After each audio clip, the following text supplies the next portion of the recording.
Welcome everyone to the Joint Committees on Higher Education and Water and Land. We are in room 229. It is 1:02 p.m., February 12th. Our first item on the agenda is Senate Bill 1146. But I just want to remind everyone, we are being televised live, and all testifiers, including those on Zoom, we ask that you can stand on your testimony, or if your oral testimony is different from your written testimony, the time limit for each testifier will be 2 minutes. Just note that we do have your copies, your written copies of your testimony, and so I'm sure, I know I've read it, I'm sure that the other members have read it as well. And so with that, Senate Bill 1146 relating to the Alawai Canal appropriates funds to the University of Hawaii for the development of an action plan and pre-engineering concept plan to help with debris management and water quality control in the Alawai watershed. And we have a lot of testimony that was sent in, and I'm sorry, I failed to introduce our Chair of Water and Land, Senator Lorraine Inoue, and her committee, as well as the Committee on Higher Education. So first up is Dina Lau, testifying for the Department of Land and Natural Resources in support. Dina? Good afternoon, Chairs Kim and Inoue, Vice Chairs Kidani and Amapante, and members of the committee. I'm Dina Lau, Acting Chief Engineer of the DLNR Engineering Division. We stand on a written testimony in support of this measure. I'm joined by other members of the DLNR team, and we're available to answer any questions you may have. Okay, thank you. Brennan Morioka for the University of Hawaii. Chairs Kim and Inoue, Brennan Morioka on behalf of the University of Hawaii, stand on our testimony in support. Okay, thank you. And we have Katie Mizuno on Zoom. Anybody on Zoom? Yeah. Hello. Hi, welcome. Okay. Hello, my name is Katie Mizuno. I'm a resident of Hawaii, born and raised. I support this bill, which appropriates funds to the University of Hawaii for the development of an action plan and pre-engineering concept plan to help with debris management and water quality control in the Alawai watershed. Passing this bill will provide the necessary resources to address these critical issues. By investing in action plan and pre-engineering concept plan, we can effectively manage debris and improve our water quality in the Alawai. This will not only enhance the natural beauty of our beloved canal, but also protect the ecosystem and public health. As a social work student at the University of Hawaii at Manoa, I strongly support this bill.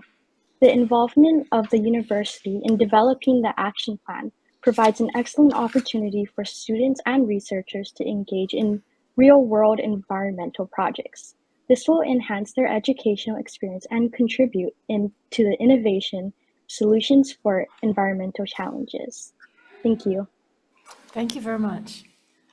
I don't have anyone else listed to be testifying in person or on Zoom, but is there anyone in this room who would like to testify on this measure? Anyone? Melody?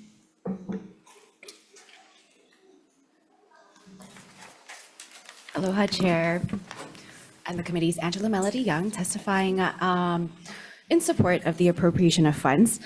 So while there are many other research opportunities, I don't think it's absolutely necessary to fund their project. Since that student was so passionately testifying about that testimony, I think appropriating the funds could be a very educational lesson for them to do their community service project, as well as learn about common goals of cleaning up the water pollution. I say this because you don't want to do redundant things in the community and to save on resources. There's already the Genki Alawai project, so maybe that's something that the students can do a partnership with, which has the bioremediation technology invented in Japan. And they already have funding for that. So perhaps a collaborative project then would be something more ideally favorable in terms of saving on resources and also getting their student projects completed. Thank you. Anyone else wishing to testify on this measure, please? Introduce yourself. Hi, Chair Kim Inouye, and members of the committee. My name is Dolan Eversole, representing Rick Igid with the Waikiki Beach Special Improvement District. We did send in written testimony. I want to make sure you have a copy of that. If not, have copies here. We will stand on our testimony and support. Great, you can give the testimony to the. Thank you. Anyone else wishing to testify in this measure? If not, members, any questions? I have some. Yes, Senator Fukunaga. I guess for Department of Land and Natural Resources and College of Engineering.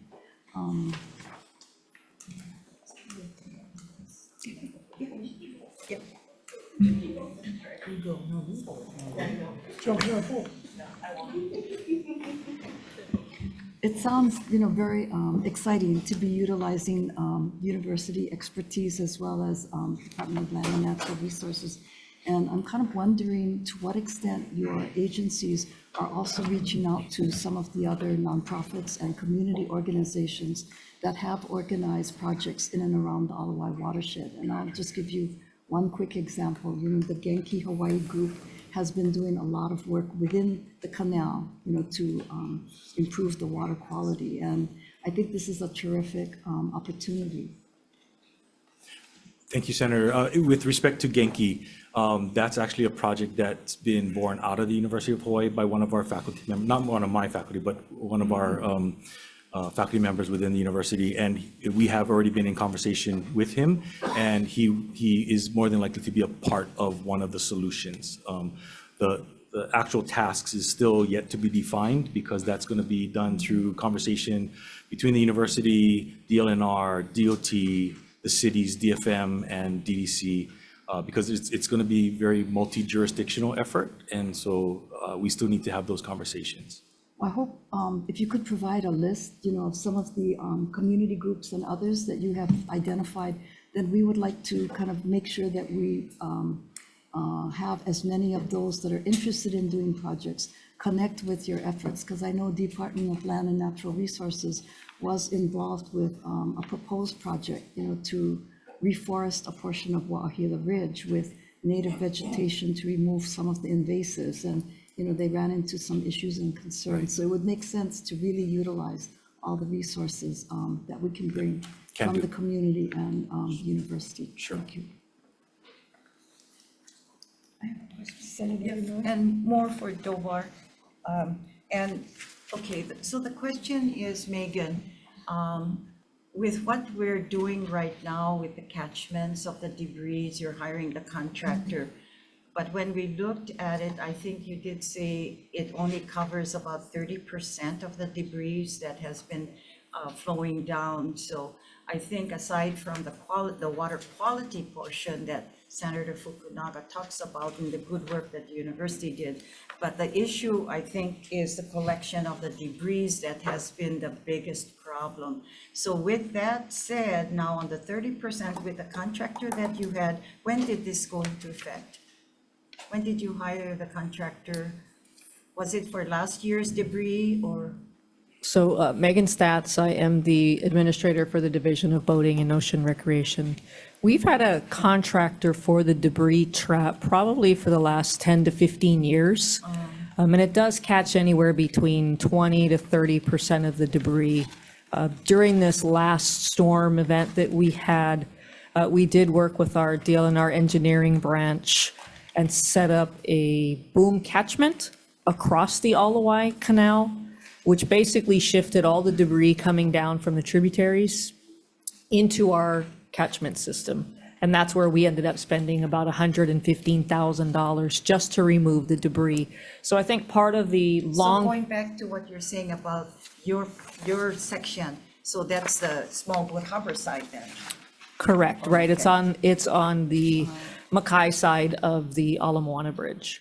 Okay. So I think moving forward, what we need to focus on is how do we address the debris coming down from all the tributaries? And like Brennan said, right, it's a mixture of state lands, county lands, and private lands. Right, okay. So that's, just to say that we appreciate the university in assisting and doing this project, because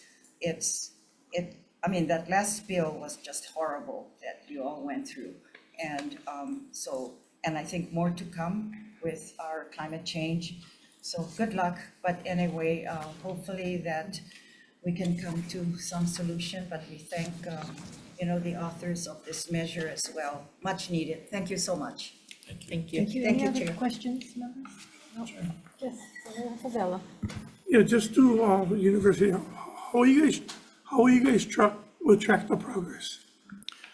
So through the first 2 years, we'll be working through this through our student capstone projects and having both faculty and industry mentors help mentor and oversee the work that our students are going to be doing. And then we would, at that point, come up with certain recommendations and turn that over to DLNR or other agencies for more appropriate action going forward. But as Megan said, it's multi-jurisdictional, and it's a much more holistic and comprehensive look at the whole watershed, not just having to be reactionary down at the end of it once a storm happens. So we'll be looking at the whole watershed as opportunities for solutions. Do you have any, how much, would be cost for this? You mean for what final projects might look like? Anticipating. That we don't know. So this bill would appropriate sufficient monies for a couple grad students to help oversee our undergraduates in their student projects, as well as some faculty stipends for the summer. And this is all tied in also with a appropriation in the budget bill to DLNR for CIP to help either hire a consultant to help support, and then also to do field and site work that would be a part of some of the student projects. Thank you. Senator Kidani. Thank you, Brennan. Is the Alawai Canal under the jurisdiction of the state or the city? State. State.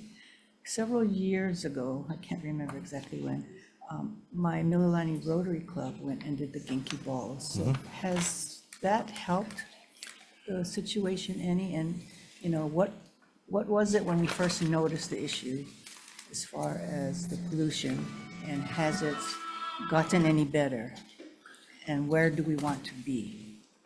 Well, I can let Megan chime in more on the bigger picture from DLNR's perspective, but in my conversations with the faculty and the program, the Genki program, the Genki balls are number one meant only to address bacterial buildup. So it attacks some of the organic materials. It's not meant to address accumulation of mud and silt in the canal. And so what they have seen, nothing quantitative, but more qualitative, is that water quality has improved. They're seeing more marine species that have gone more upstream into Alawai than they have witnessed in the past. And so that's more of just an observation rather than any scientific data. And I think with what we've noticed over the last 30 years or so, it's a lot of the debris that comes down, right? So I think where the Genki balls are further up in the canal. And so when the debris comes through, I think all of the good work that's happening with the Genki balls kind of gets overshadowed by the amount of debris that's coming through the facility. Thank you. Members, any other questions? Just one more, maybe, you remember when we had the Manoa flooding several years ago? Did that include heavy materials like we've seen at Alawai? You mean the one that flooded the Manoa campus? Yes. Yeah, so that was because of a storm event that resulted in overtopping up more in Manoa Valley because of all the debris that had accumulated at the bridge. So that's a part of that whole watershed management, right? It's clear, it's understanding what the accumulation of debris is, and it's primarily the albizia that grows in some of the private property, and then it rushing down and clogging the Was that more underpasses. shrubbery then? More greenery stuff? during Well, that it was time? larger branches, larger trees. Okay. But in this case, Alawai that we've seen, I think it's a lot more because, and it is brought to our attention too, that there's the homeless that has been living around, and some of the materials that they collect has been part of the debris, I guess.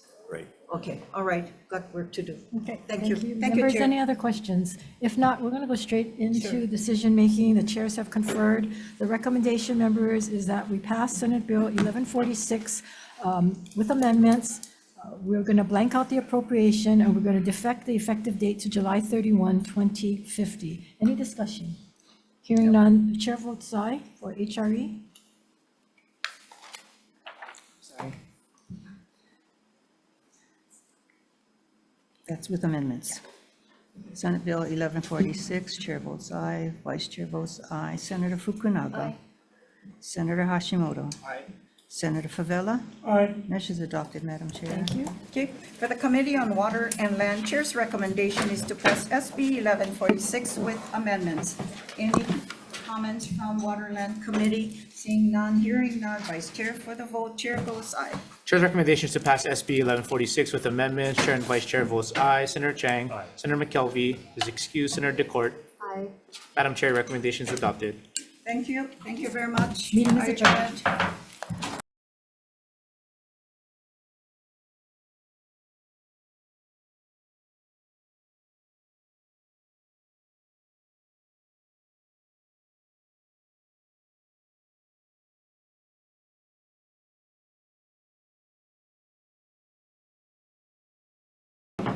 Good afternoon. We're convening the Joint Committees on Transportation, Culture and the Arts, and Water and Land on our 1:03 p.m. agenda here in State Capitol Conference Room 229. We have one measure up today, Senate Bill 321, related to transportation, which provides that fee simple title privately owned lands are deemed transferred to adjacent property owners or the community association if certain conditions are met. And testifying first, we have Hawaii County Council Member Ashley Kierkowitz in support, Stephanie Bath in support, and Shannon Matson in support. That's all the written testimony we have. Is there anyone else here wishing to testify on SB 321? If not, all right. Wait, we got a quorum, right? Yeah. Can I, Chair, Go ahead. can I ask if anyone is here from Bank of Hawaii?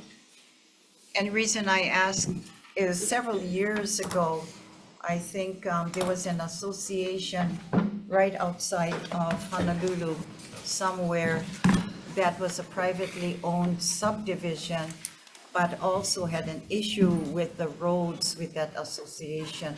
And it seems like this would meet what they were asking about this roadway. The only thing is the roadway was owned by the association and wanted to transfer the roadway to the city, which wasn't accepted. So nonetheless, I think it's unfortunate that we're not looking at those areas as well, getting rid of associations' roads and dedicated to the counties, which the counties, if it's an area where used by the public, should be under the city and county. But nonetheless, maybe I'll bring it to their attention and they can follow up on this measure as the bill moves. Because I think if you look at the testimony, they're all from Big Island, so I think it's considering all those roads in limbo. So thank you for hearing this measure as well. Thank you, Chair. Okay. That being said, I have a comment. sure. Sorry. Well, why don't we go into decision-making, then you can Okay, sorry. Yes, comment, thank you. since there's no one to ask questions of I at the know, moment. no, I know, okay, thank you. Okay, you good to go? Yeah, sure. Okay. Chairs having conferred, I'd like to recommend moving this forward to the Consumer Protection and Judiciary Committees for further consideration. And I think the chair's comments, maybe we can get some answers there as well. But recommendations to move it on as is. Is there any discussion? Just for right now, I mean, I wish that we had more discussion with the city or the state, because in my district, there's a road called Pa'akea Road where there are 5 private stakeholders. And we've been trying to have the city acquire that because the city has been having their buses there, trash pickup there, and those kinds of things. So it's been able to be unmanaged by our private residences. So just in this particular bill where we have it today without hearing input from city and state, I'm gonna vote down for this one. Thank you. Can I add to her Please. comments? Yes. Yes, Senator, it's similar to the question I had, the comments I made earlier. Now, with knowing what counties do, if the private association owns the road and wants it transferred, in the history that we have with all the counties, if the road is up to standards, like, it's kind of paved and more than 2 lanes or 2 lanes, then the cities or the counties usually accept. But it depends on your roadway, if there's, I guess, some not to the standard.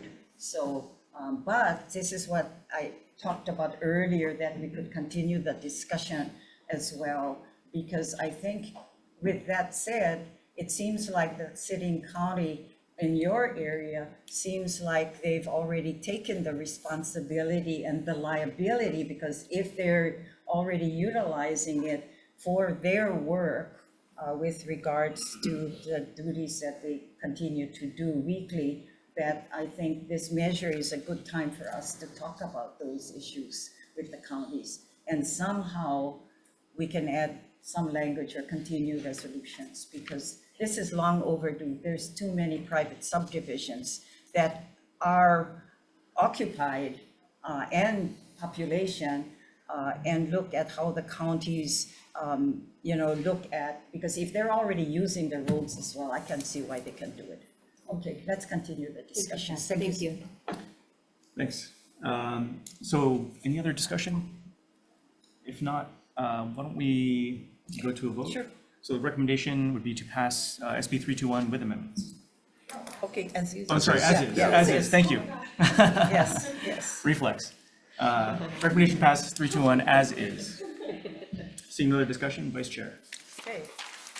The Committee on Transportation and Culture and the Arts Chair's recommendation to pass SB 321 unamended. Chair Lee. Aye. Vice Chair goes aye. Senator Elefante. Aye. Senator Kanuha. Aye. Senator DeCourt. No. Okay, 1 second. Measure is adopted, Mr. Chair. Thank you.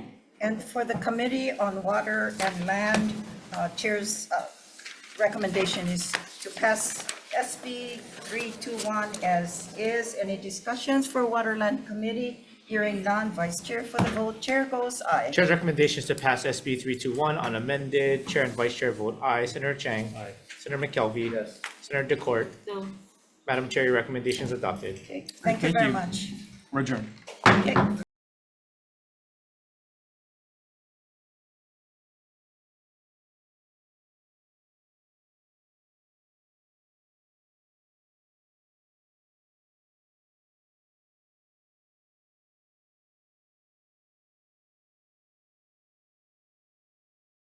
All right, good afternoon, everyone. This is the Committee on Water and Land and the Committee on Agriculture and the Environment on its hearing notice, Wednesday, February 12th at 1:05, but this is Hawaiian time. And we're in room 229. Okay, thank you, Agriculture Committee and Senator Gabbard. And just to let you know, you'll be seeing people in and out. We got deadlines tomorrow. And so we have many hearings going on at this time. So just bear with us, because we'll make sure that when it comes time to take action on our bills today, that they will be here. But you got the important people anyway here on this measure. Let's proceed with SB 22 relating to fisheries, and this exempts actions involving the operation and management on fisheries in the state from environmental review requirements. DLNR, Brian Nielsen, and please come on up. I know, I'm sorry, did I do housekeeping? Okay, excuse me. Thank you, Ryan. Sorry about that. We have many hearings today. Just some housekeeping announcements. We ask that the testifiers that's on Zoom as well as here to stand on your written testimony, or if your oral testimony is different from the written testimony, the time limit for each testifier will be 2 minutes. And for this committee, the exception normally is for those like the agencies and people that the committee calls up for discussions. We really won't limit you, depends on how we're doing this morning, but we'd like to make sure that the opportunity for measures before us today and for transparency, that we allow those that we need to make sure that we're satisfied with the discussions before us. And so the hearing notice has been, and copies of the bills and testimony can be found on the legislature's website. The video stream can be found on the Senate YouTube channel as well. And then we'll proceed, as I mentioned, SB 22, DLNR. And you're not Brian. I'm not Brian, I Okay. am Ryan. Yes, Good thank you, thank you. Good afternoon, chairs, vice chair, members of the committees.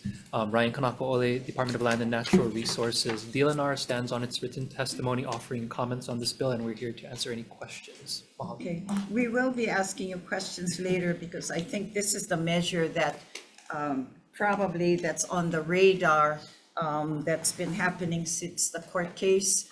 Yes, and so thanks for the opportunity that you're present, Ryan. We appreciate that. Mary Alice Evans, OPSD.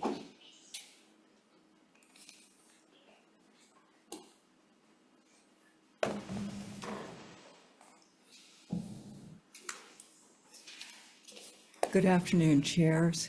And I'm Mary Alice Evans with the Office of Planning and Sustainable Development. And with me is Tom Eisen. He is our Environmental Review Program Senior Planner. We have concerns with this measure.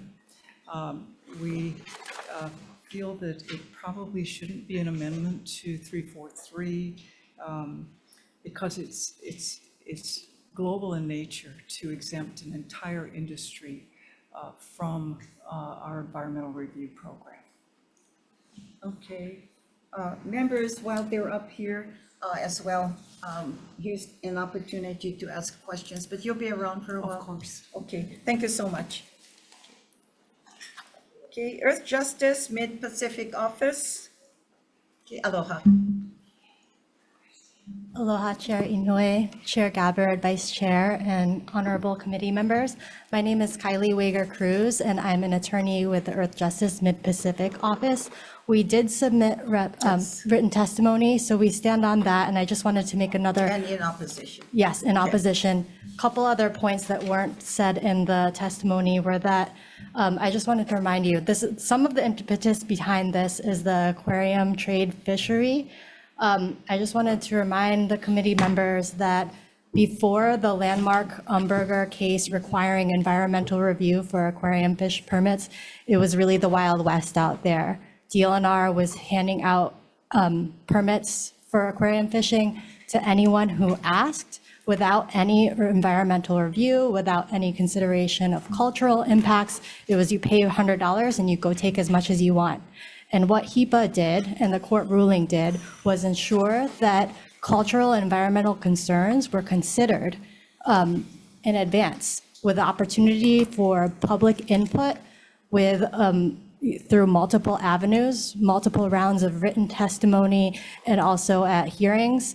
And if there were no environmental review required for these types of permits, the process would have been either non-existent or significantly shortened. We've learned a lot through this process. The process is working, and we encourage you folks to keep it in place for all fisheries. And I'll just note that it is the national standard practice under NEPA to regulate fisheries through the National Environmental Policy Act. So it would be an deregulatory action in Hawaii to take this drastic step and exempt an entire industry. Thank you. Can I ask you a question? You did kind of mention aquarium fishing. Yes. Now, if this measure, and going back to my earlier question with regards to the Supreme Court ruling recently, am I reading this wrong or right? Because there are several bills, I understand, that affects fisheries. And would this measure, and I think Ryan, come on up, because you're part of a former AG as well, and with DLNR.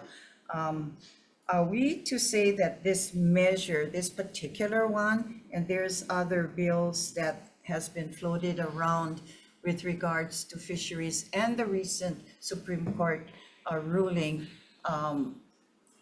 does this bill is part of trying to accommodate the solution that happened? Yes, in short, yes. It would, well, there are several litigation that. Can you put the mic closer to you so those on So Zoom as well this can hear bill you? specifically, in our testimony, we provided context regarding both the aquarium fishing permits or the aquarium trade permits, as well as the commercial permits that are like subject to a new litigation.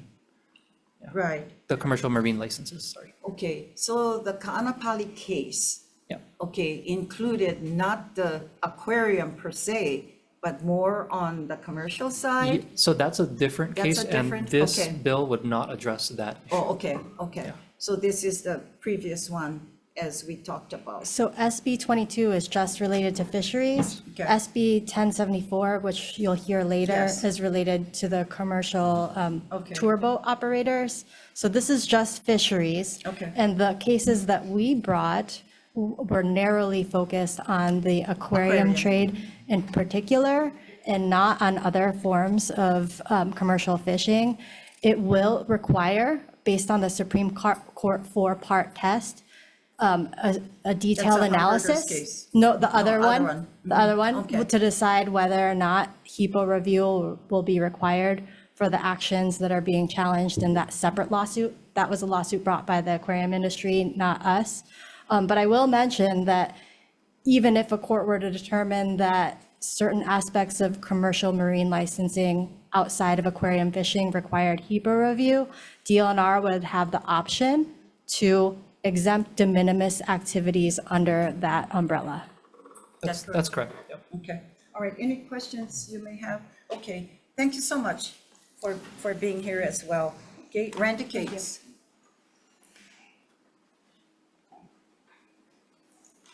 Aloha, thanks for being here. Thank you. Committee members, Chair, Randy Cates. I've been involved in management of fisheries for about 30 years. I actually asked for this bill to be introduced last year. I asked for it again this year. Thank you for introducing it.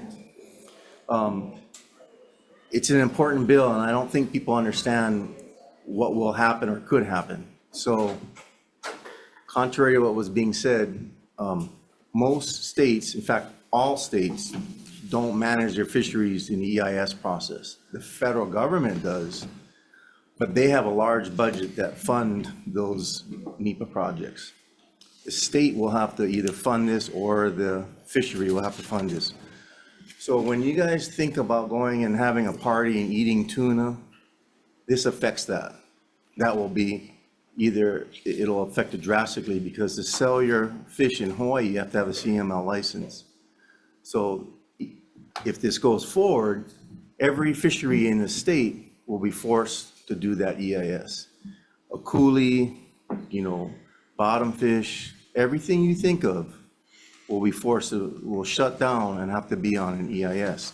The problem that I see, and the reason I asked for this bill is, for decades and decades, we've been managing our fisheries through DAR and DLNR. That's their sole job. They have the scientists on hand. Every month, the fishermen have to do reports. That's different than a commercial activity, like a tourist activity. It doesn't monitor their activity as such. Fishing is regulated and monitored. So without this measure, essentially you're gonna turn fishermen into criminals if they sell the fish, and it'll affect the longline fish. They are required to have the CML. It'll affect the auction block, every hotel, every supermarket. They'll either have to import that fish from overseas, which is a environmental footprint, a lower grade quality, and it's gonna be the end of commercial fishing in Hawaii as we know it for local boats. The long line will have a short-term pain. They'll probably be down until they can apply their EA the NEPA EA, but it doesn't address cultural issues and other issues of the EA. So this will be a major, major impact. And if anyone doesn't believe me, ask the AG. They're already being sued to encompass all CMLs. It's not a matter of if, it's already happening right now. And I encourage you to ask Brian or the DLNR if they're facing that threat right now. So with that, I'll take, if you have any Any questions. questions, members? Okay. Yes, Senator McKelvey. Real briefly, so how do other states manage their fisheries if they're not using the? Same process we do, like Alaska is a great example. They have their fish and game local, and they have a federal fishery. It's very similar to what we have. So they have scientists on hand that manage almost identical to what we do. When it's federal, because federal laws, then you go to the NEPA process and they do a more extensive, EA, EIS, but the National Marine Fisheries pays for that. And They may not be for much longer. yeah.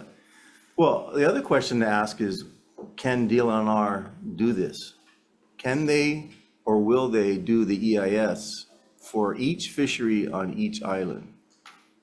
You think, look at Kauai, Maui, Big Island, they're gonna be the impacted the most because they rely on commercial fishing for a source of income more than Oahu.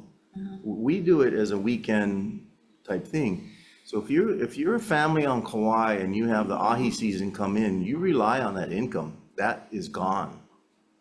That it's gonna have a major impact. I just don't think people realize the direction that this is heading. One second, Earth Justice. We were talking about the aquarium fisheries. And we're talking about, that's the concern, and that's why I decided to hold a hearing on this measure, because what I understand is it's beyond the aquarium side and the HEPA permitting system or requirements. But it seems like we're hearing a different story on the effects and the unintended consequences. Can you respond? So we just heard about this lawsuit that the aquarium fishery brought against the state. Yes. We just found out about that right before this hearing. We are frankly shocked that the aquarium collectors are just trying to make things more difficult for the rest of the commercial fishers, because in our lawsuit, we specifically focused on the aquarium trade in particular. So a court will ultimately decide how far this goes. But as I mentioned, if people are a small operation, just catching fish and selling them locally, there's the opportunity for DAR to exempt those types of de minimis activities. And to the extent they're longliners, if they're already doing environmental review under the federal NEPA, it's possible for the federal and state NEPA processes to combine and leverage resources for both processes, combine them into one. And so I think that, it's hard to imagine all the different ways that this could pan out, but exempting an entire industry at this point, we think is too far of a broad brush. Okay, couple points. First, the aquarium trade didn't do this. That there was, the environmentalists wanted to shut the aquarium trade down, which was the most regulated fishing trade in the state with the most data available and the most sustainable. That's a fact. They couldn't do it through the legislative process, so they applied this law, which opened the door. The court said that this law applies to all CMLs. It said it opens it up, and that's how it's now being applied to Ka'anapali trade. It opens it up to everything, and we don't know which direction it's gonna go. The bottom line is the state cannot impose rules on only one industry. Say you have a CML, you don't need an EIS. You have a CML, you do need an EIS. It has to be fair. It can't be discriminatory in that manner, and that's the problem. We're trying to fix this thing, and in my opinion, if we already have a department that their sole job is to manage the fisheries, why are we gonna be redundant and why are we gonna waste taxpayers' dollars in the millions to try and comply with this? It doesn't benefit the fishery in any way. Okay, well, one concern that I have with regards to what we just heard about the suit and on the aquarium side, you did say you just found out. So the non-aquarium side. So Oh, the the aquarium non-aquarium. fishers, the aquarium Okay. fishers are suing the state saying either HEPA Right. applies to all of us or only, or none of us. Well, another issue comes in, and I'm often one of those, that if there is a pending suit and there is a measure that's coming in through the state, I would prefer just not doing anything until everything is settled. Now, Brandy, we have another measure on SB 1074. Would that suffice to what the issue is that you bring up, all the unintended consequences? Would this measure kind of would take this place rather than us looking at SB 22? I'm unaware of that. There's one other quick problem that's happening, and that's with aquaculture. And at the DLNR, you know, Monterey Bay Aquarium's denied collection permits. And that's another issue that It's- we're concerned about as well. And we never sued about that either. So these were not things that we are fighting for. There's just been a push since our case by the aquarium trade to try to throw others under the bus and make them comply too. But what we always alleged with that is that we were just suing about the aquarium trade, not even recreational, just commercial. And the court in every single ruling made us draft the orders to carefully apply them only to commercial aquarium collection, not to other types of commercial fishing. Okay. The litmus parameters. Senator are such that it McKelvey. bleeds out. I'm just sorry, just a comment, but the parameters of which requires a 343 by its very nature is going to bleed out beyond commercial aquarium Hunting. collectors. Okay. But it will require a four-factor, step-by-step analysis by the court that it requires lots of facts and evidence that needs to play out in the court process. We have the 1074 SB that I just mentioned that's forthcoming on the agenda. Would what we've heard today and the impacts, it's relating to the environmental impact statements. So would you think that what we're hearing today, the unintended consequences, probably would be better on 1074? Perhaps slightly. There are unintended consequences there as well, which I can go into during that bill or now. Okay, but we'll stick with 22. Okay. Okay. My attempt was, with this request, was to try and apply some common sense where we have a department that already monitors these things and stop the bleed. I mean, our public aquariums, they're at extreme risk right now. They have not been able to collect. They're international aquariums that do research, they're being denied, they're leaving. They're taking their grants and have left. There was a request to collect larvae 2 miles off the Kona coast that was denied because of this. So the state is really losing big time on this, and while maybe it wasn't the intent for all this to happen, the fact is it is happening.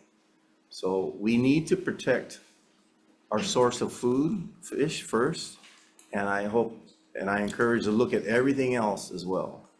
And I think that's a concern that our colleagues at the legislature as well, because of that recent lawsuit, because I think every day we're hearing from the fishermen and the unintended consequences. Brian, are you here, or DLNR? Okay, come on now. You want me to stay or? No, you stay, yeah. Okay, staff, can you, Unpopular. thank you so much. Okay. Prove me Okay, wrong. You've heard all of these discussions, and I don't want to belabor this, the hearing, we got lots on the agenda, but, you know, there's the two portions of SB 22, and I'm not sure if you had a chance to see on SB 1074 relating to similarly the environmental impact statements, and some of the comments that Randy has already brought up. And again, as you heard, the legislature and myself as well, always are kind of concerned when there's Supreme Court or court cases that we must refrain from getting involved. Yeah, Brian Nielsen, Administrator for Division of Aquatic Resources. I'm not super familiar with SB 1074. I defer to Ryan, but if it's similar to HB 661, which was heard yesterday, and I believe did pass through with some amendments, I think, if you all are considering deferring SB 22, I think that would be a good plan B, that in the event that there is a court ruling that required compliance with HEPA, that the department's given time to comply, and there's not a huge disruption to the industry like that we've heard about. was actually some of my recommendations, and I'm happy that we have the two measures today, rather than having one and then, something's falling apart. But yet, we have to understand that our state, we're an island state, and we survive on the ocean. And we want our fishing industry to survive.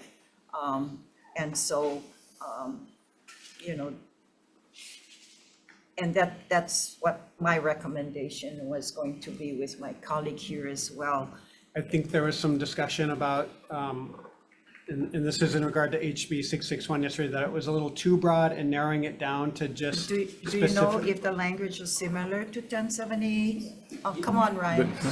Sorry, folks, this is a hot issue, so we want people to survive, but we also have to make sure that we're just being a little cautious. Ryan Kanakole, DLNR. So HB 661 and SB 1074, they're not marked as companions, but the language is almost identical. Okay. Yeah, they're not true companions, Yeah. but they're companions. Okay. So suggestion that was made for HB 661 is limiting it to the DOBOR statute, which I think was 200. Yes, it was. I'll stay. So the changes that were made on HB 661 were to restrict the permitting activities, the exemption for the permitting activities, to the authorizing statutes specific to DOBOR, issuing their permits, and then as well as it was discussed DAR's permitting authority as well. So that would be under HRS chapter 200 for DOBOR, and then DAR is 189. 189. Okay. But that's already in statute. I mean, that's already your process. Okay, now, would that work with what's the issue before us? Here's the concern I have, and Brian, or correct me if I'm wrong, you look at each island. Let's take Hilo. Hilo has a robust tuna fishery. Who would pay for that EIS? And then if you have a bottom fishery in Hilo, is that a separate EIS? You go to Kona, who pays for that? If you're gonna rely on fishermen, that's the death of the fishery. It's, the aquarium trade has already done an EIS, got accepted, and they're still not in business, and it's years. We're talking about a shutdown of the fishery for years. And that's where we And are cost. today. So would DLNR, would we be able to work out a system so that it doesn't shut down the industry itself? Because you already have an existing process. Okay, so.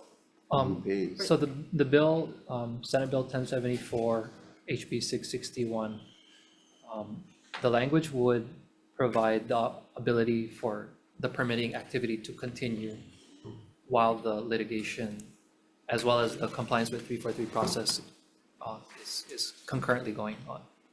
Okay, all right. And Can you give a cost estimate if you were to think of doing this state? How many EISs would it take? I mean, commercial marine licenses just allow you to sell fish, but there's numerous different fisheries from net fishing, spear fishing, bottom fishing, trolling. So all of those different fisheries would need to be evaluated as part of some type of programmatic EAS. So that would take years. Okay, all right. All right, thanks, folks. Any other comments, some discussions, and yes, yeah, we're going through the hearings. We have a list, yeah, so we'll proceed with continuing from others as well. Thanks, folks. Okay, Wayne Tanaka Sierra Club, thanks for being here. Good afternoon, chairs, vice chairs, members of the committees. Wayne Tanaka. I'm glad that you heard all the discussions we're going through, but Yeah, I have and thoughts. we appreciate your comments as well and sending in your testimony. Okay. Yeah, of course. Yeah, thank you. Yes, and so we're in opposition to this measure. Sure. Just based on the conversation, one thing I actually suggest is, and I just heard about the CML lawsuit too, but I think maybe it'd be better for everyone to just let that play out, because the courts are gonna Just do what? let it play out rather than pass this measure and moot it out, because the courts may actually be able to come up with guidelines that can prevent the kind of bleeding that I think people are afraid about. And so it could benefit both sides. I think just to add though, I think this bill and the breadth of this bill really goes in the wrong direction, the opposite direction. I mean, there's a long history of DLNR of dark, just kind of blindly allowing commercial permitting to go on without considering the environmental impacts. I grew up in Kaneohe Bay. I fished at here up here like every single day after school, and I saw how the bait fish permits decimated and eradicated Nehu schools and the EL schools. And then we lost Papio, and the Omaka stopped coming in. Even like the stickfish, the Nunupeke, they stopped, it's hard to get any nowadays, right? And if only they had actually like gone through a process where they asked us guys that was on the shore seeing what was happening every day, how to mitigate this, what was going on, we could still have this fishery again. And unfortunately, the aqua boats are gone, the fish are still gone. So again, we need maybe be more mindful about the impacts of what we do then. And you're in opposition to SB 22, yeah? Yeah, thank you. Okay. Kuaina Ulu Aumo or Kua Olan Fisher? Yeah, aloha. Are you on Zoom? I am. Proceed, please.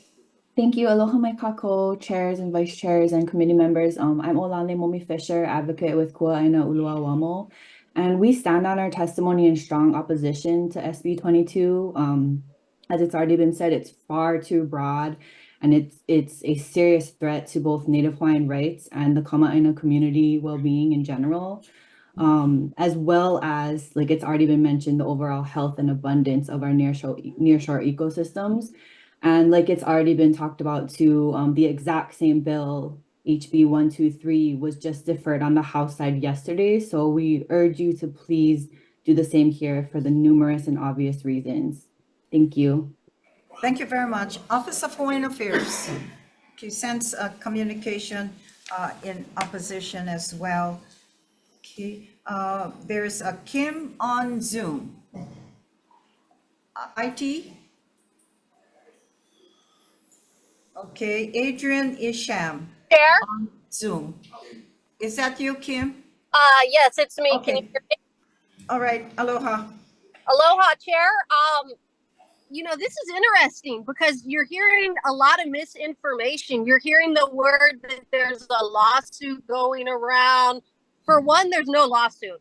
The only lawsuit that is currently active is by Earth Justice, and Kylie Wagger Cruz from Earth Justice is going to sit here and act like, oh, we didn't go after the commercial marine license. They absolutely did. They did a dirty deal with DLNR, and they struck a deal to prejudicially only apply it to aquarium purposes. And with all due respect, Madam Chair, you're sitting here acting like you didn't know. But West Hawaii is the only fishery in the state that's not only gone through the process, the Supreme Court upheld it. And in August 21st, when we were trying to wrap up the permitting problem, you wrote a letter on Senate water letterhead opposing and objecting to the issuing the permits and completing this process. And here you are today wanting to issue blanket exemptions with no science, no understanding. So I'm a little confused with all the misinformation being fed to you guys from Earth Justice. Everybody's saying there's a lawsuit. Surprisingly, most of the people in that room paid for that lawsuit, but it's not a lawsuit. It's been sitting there since October. And what it is to hold DLNR accountable for the deal that they struck, saying if you guys do one EIS, we're going to let you back in the water. The complaint is to address and acknowledge through the courts that West Hawaii has completed the environmental review process. And here we are today, and nobody's acknowledging that. That's where we are. No other fisheries are drug into this mess. It's a sham. And I'm surprised you guys are asking questions, and the people, with all due respect, that maybe they don't know the facts, but they're not giving you guys straight answers. So I'd be happy to answer any questions you guys have. Thanks, Kim. All right, thank you. Adrian Isham on Zoom. She's not on. She's not. She can't get on. Okay. Eric, Monique on Zoom. Not on Zoom, Chair. Okay, Adrian in support, Eric in support. James Lovell. Not on Zoom, Chair. There's someone on their IT. Sir, can you, you're being recognized on Zoom. Isaac Hart. IT? Aloha. Aloha. My name is Isaac Harp, also known as Paka. I'm here representing the Northwestern Hawaiian Island Hui, which is an organization that's been focused on protecting our Northwestern Hawaiian Islands for over 25 years. I'm testifying on two bills today, SB 22 and SB 1074. Both bills propose to amend HRS Section 343, better known as the Hawaii Environmental Protection Act, or HEPA. HEPA ensures the protection of Hawaii's natural environment, which should never be compromised for the sake of business profits or convenience. In my written testimony, I oppose both bills because of the risks and uncertainties involved in amending such a significant statute, which could have unforeseen environmental consequences, particularly in our ocean, Pu'uhonua, Papahanaumokuakea.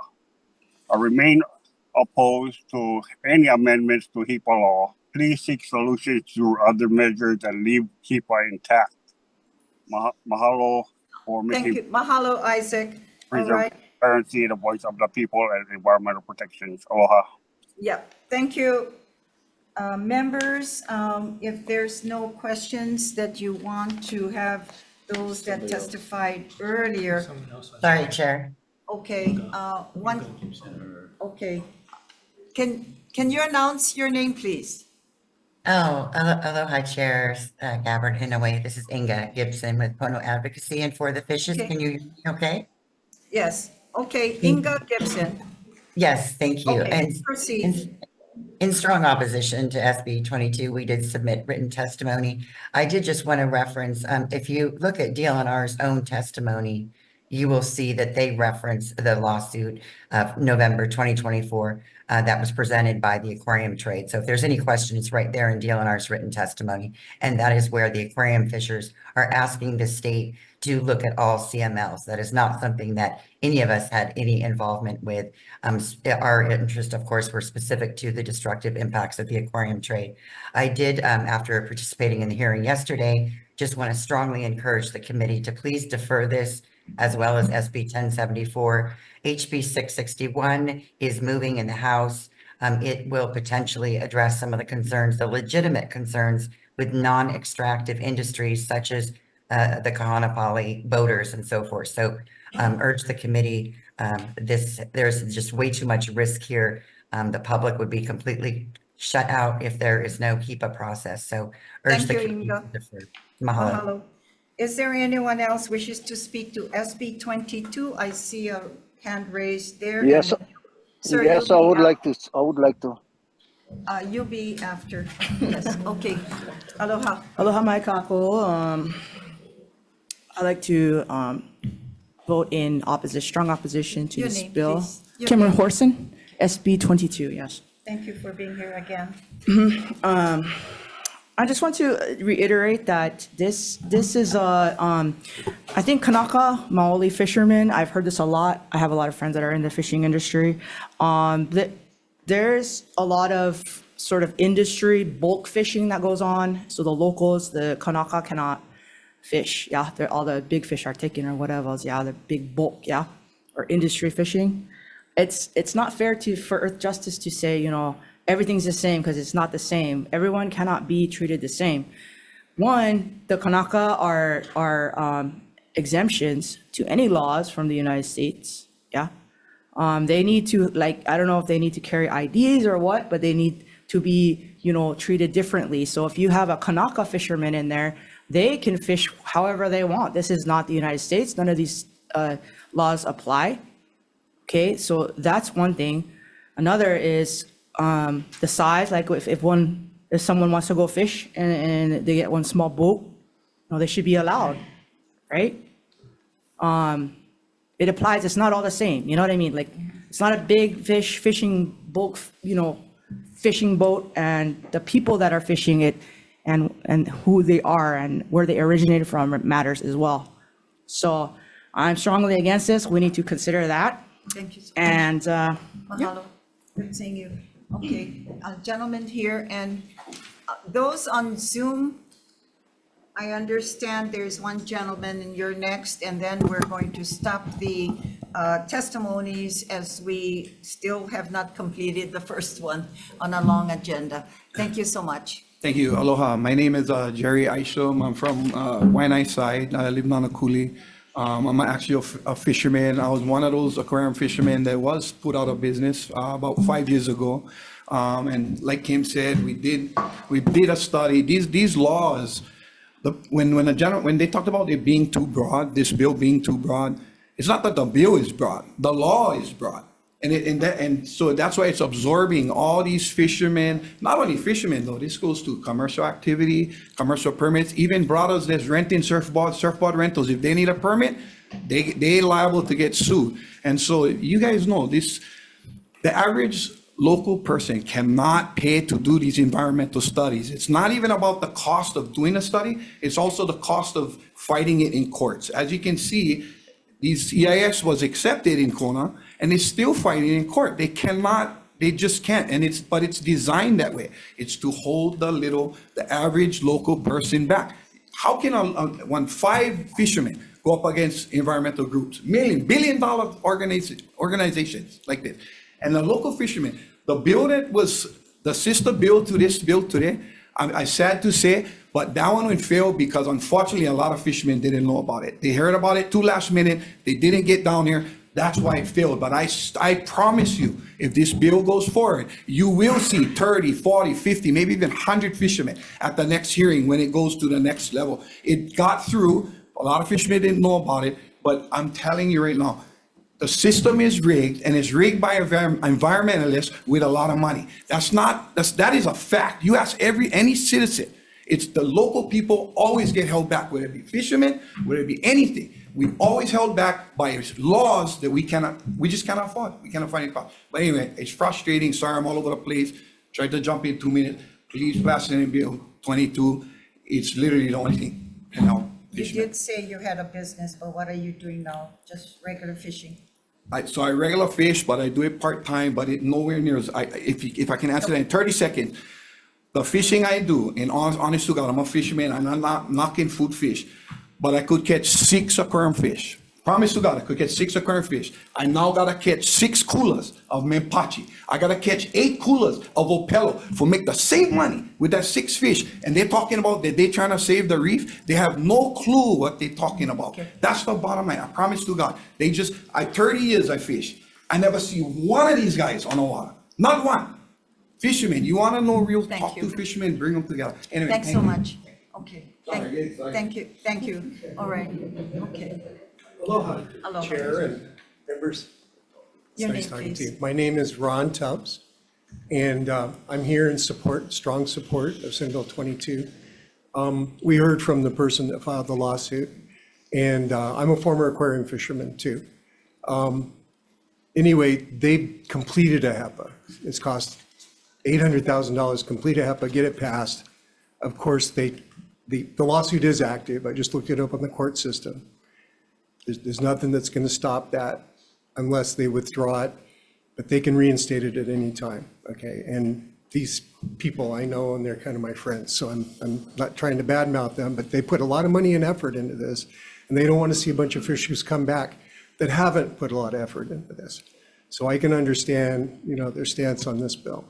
But the bottom line is, you have somebody that's regulated fisheries for decades, efficiently, effectively, sustainably, okay? There's a problem with uhus, they do the uhu bill. If there's an emergency situation with cucumbers, they ban cucumber take. DLNR has the ability, if they see a problem with the environment, to act and act quickly and impose moratoriums. So Thank you so fisheries are much. highly regulated. Thank you so much for Thank being you. here. Okay, there was, someone is on Zoom. IT, aloha. Aloha. Aloha, Clayton Kubo, Waimea, Kauai. I have concerns. Eventually, this is going to boil down to even us guys that go off the shoreline. It's like Clayton, they are go you against one industry. Clayton, you're I am in supporting? support, but I Okay. have concerns on Earth Justice guys, the guys that filing all these lawsuits. Eventually, they're going to come down on one guy like me, my son, my other son. When is it going to end? How about even hunting can come into the mix? So please do not pick and choose.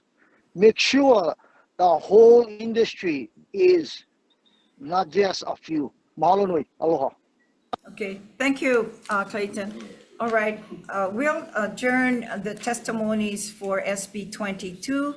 And just for the record, there was support 37, in opposition 48, and comments 3. And members, let's kind of move along. And thanks, folks, for being with us today. SB 150 relating to Red Hill. This establishes a VI policy coordinator for coordination of Red Hill VI initiatives, creates the Red Hill Remediation Special Fund. And that's, okay, DLNR. DLNR stands on its testimony and strong support. Okay, Budget and Finance. Okay, Ernie Lau. Okay, or Representative, you're not Ernie, but you're prettier. Oh, okay, all right. Aloha Chair, Vice Chair, and committee members, Joyce Lin with the Board of Water Supply. We stand on our written testimony in strong support and is available for any question. Thank you. Thank you so much. Okay, on Zoom, we have Healani Sonora Pale, Kalahui, Hawaii. Not present on Zoom, Chair.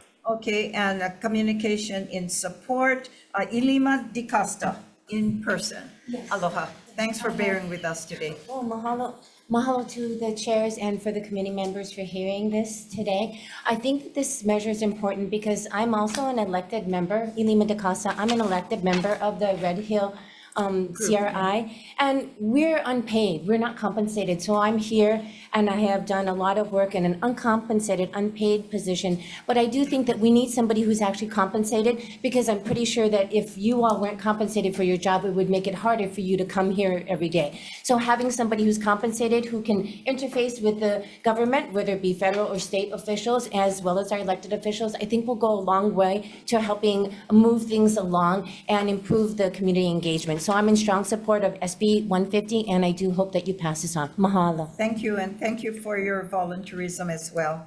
Jamie Simek on Zoom. Not on Zoom, Chair. Okay, in support.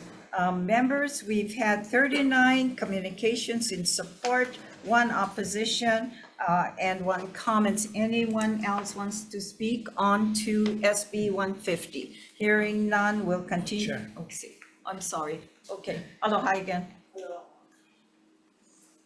And your name again. Yes, Kimmer Horson. I'm in strong support of this measure, SB 150, because she said to have somebody outside of the military giving guidance, and a lot of the consensus from the Hawaiian Kingdom and Kia'i is to evict the military. Their leases are up, yeah. So this would help that, and as she said, it would be nice to have, you know, the United States, whoever from the state level, also fund somebody to help clean up so that we have transparency and we have funding for this to properly be expedited, because it is a serious issue. Also, one water table has already been, the Kahukahi's already been contaminated. So if it goes to the Honolulu aquifer, you know, it could just spread and just get worse. So it's a really important measure. Thank you. Okay, anyone else wishes to speak to SB 150? Hearing none, let's continue on to SB 315. Let's hear relating to feral pigs. And this creates an expedited permitting process to authorize the destruction or control of feral pigs on privately owned land if the feral pigs have caused or are likely to cause substantial damage to agricultural crops, indigenous plants, or wildlife, or pose a threat to human health and safety. DLNR? We submitted written testimony offering comments on this bill. However, I just want to point out that we have existing regulations that provide an expedited process to remove feral animals through our wildlife control permit system. Yeah. Okay. And just to say that we've had some communications from others in the community also, is that on private land, and those who wish to hire somebody to come, that's their own kuleana, and have the opportunity to hire and have somebody come in and catch their pigs like they do on our, we have farms, and we got fruit farms, and the pigs love our fruits. So we hire our friends to come and take care of them. Brian Miyamoto. Thanks, Ryan. Good afternoon, chairs, vice chairs, members of the committees. Brian Miyamoto on behalf of the Hawaii Farm Bureau. You have our testimony in support. However, we like to change our position based on DLNR's testimony. Again, we applaud any effort to control feral pigs. They're damaging, as you said, Chair, to farms, to ranches, to environment, to our fragile ecosystems. But we don't want to make it any more difficult for our landowners to get a or permit. provide additional burden or unnecessary regulations. So again, in light of DLNR's testimony that existing regulations already exist, we'd like to pull our testimony in support and feel this bill may be unnecessary. Thank you so much. Thank you. Abraham Antonio on Zoom. Okay. Aloha. Is that you, Abraham? Yeah, Chair. Good afternoon, Chair, Vice Chair, and the rest of the committees. I'd just like to say I support my opposition and testimony, as well as DLNR's opposition and their testimony.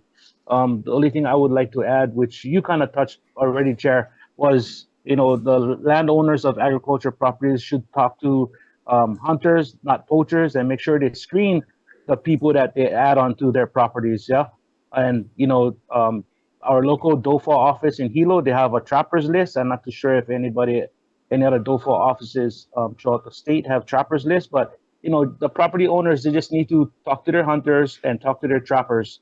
And if DLNR and if the state legislature could push a game management to provide game management, that would be sufficient enough, because the lack of game management is what's really pushing the big numbers of our wild game animals.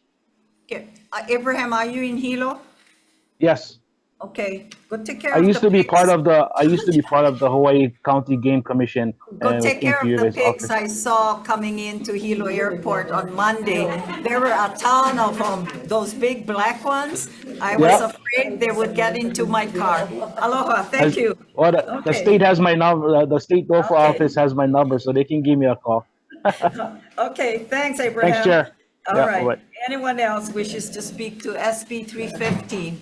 Okay, hearing none, let's move on to Invasive species, SB 548, relating to Hawaii Invasive Species Council.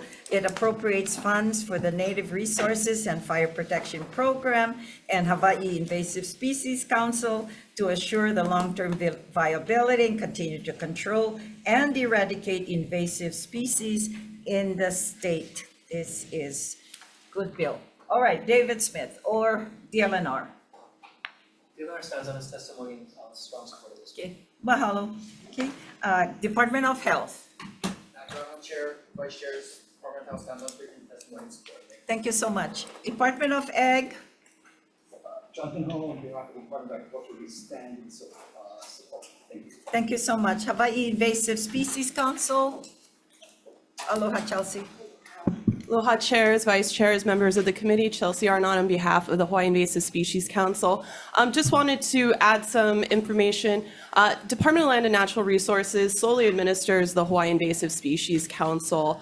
So we really, most of our funding goes out to enhancing agency mandates, filling gaps between agencies, and also supporting a lot of research for the development of tools and technology. As you can hear, a lot of the agencies that are present today have benefited from funding from the HISC, so just want to highlight that. Mahalo for the opportunity. Thank you for your work as well. Anyone else wishes to speak to this measure? Farm Bureau? Thank you, Chair. The Hawaii Farm Bureau will stand on its written testimony in support. Okay, Christy Martin. Aloha. Good to see you. Nice to see you as well. Aloha chairs, vice chairs, members of the committees. Christy Martin, Coordinating Group on Alien Pest Species, CGAPS. CGAPS is in strong support of this measure. One thing that Chelsea didn't mention is the collaborative nature of how funding for the Hawaii Invasive Species Council is allocated to these different projects.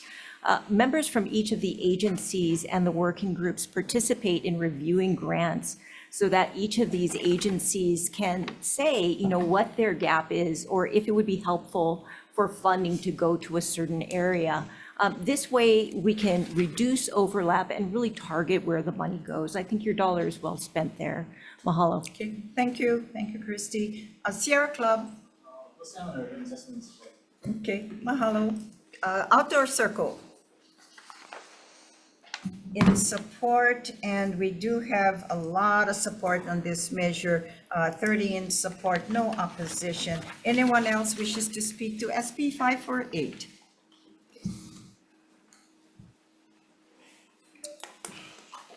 Okay.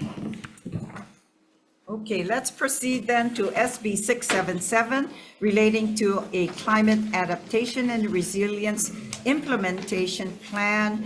This requires OPSD to develop and publish a Hawaii climate adaptation and resilience implementation plan and updates to the plan every 5 years thereafter.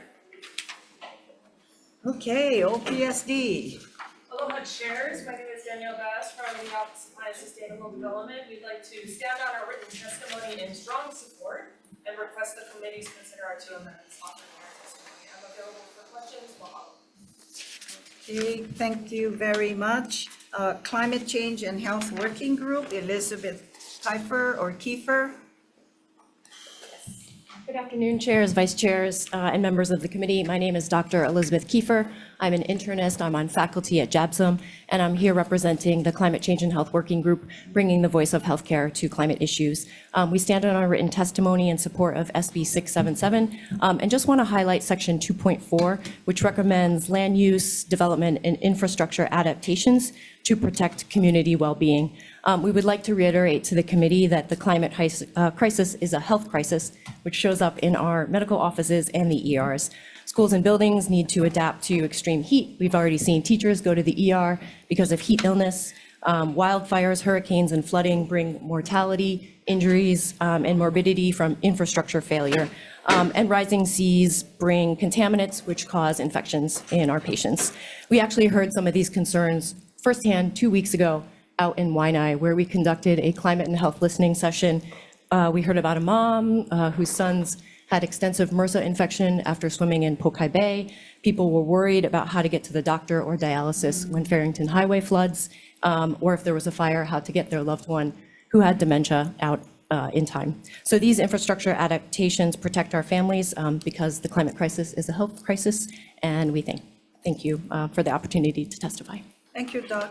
Okay, we've had testimonies received from Coalition Earth, Sierra Club, testifying, Public Health Association, American Flood Coalition, and several individuals. We've had support of 7, no opposition. Members, any questions to anyone else here?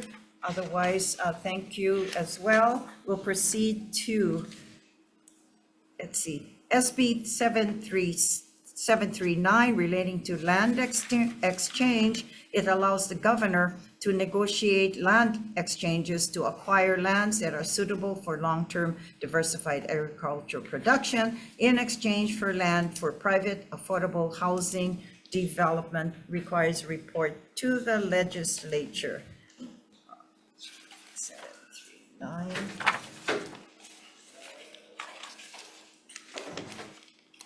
One second. DLNR. DLNR stands on its written testimony offering comments and a recommendation. Okay, thank you. Wendy, Gady, ADC. Good afternoon, chairs, vice chairs, members of the committee. Wendy Gady with ADC. We stand in strong support with the expectation that farmers will benefit. Okay, thank you. Farm Bureau. Thank you, Chair. The Hawaii Farm Bill will stand on its written testimony in support. Okay, Mahalo. Food and Policy Internship, Julian Kiabu in support. Let's see, I have a question. Ian is not here. Oh, yeah, you're still here. In your testimony, I believe you also mentioned some of the work that you already are doing. Yes. Okay, so with that said, and I think we'll call OPSD, let's see, is this an OPSD spill or ADC, this land exchange? That's, yeah, okay, come on up. Ian and Wendy, okay, there's some already in process that DLNR and land exchange has already been in the process. Ian, am I correct? Yes, we are currently working in process of our project. Okay, and then your projects are where?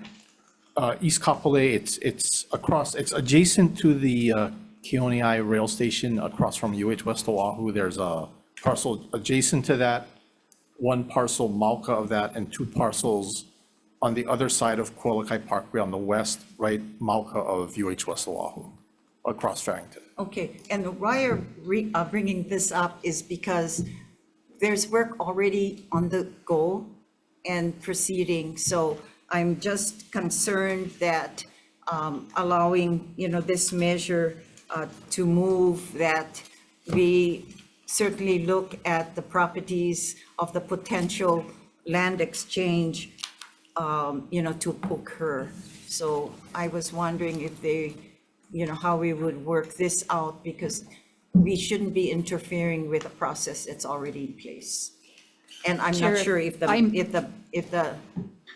we should change language or whatever. I don't want to give, the opportunity, like, for the governor to continue to do the work and find out that there's a process already in place of land exchanges, and then it happens where the governor would stop the process.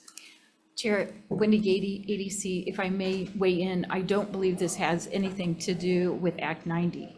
Okay. I believe it has to do with maybe a landowner that has land that is farmland, and the city may have, or the state may have land that's along the rail.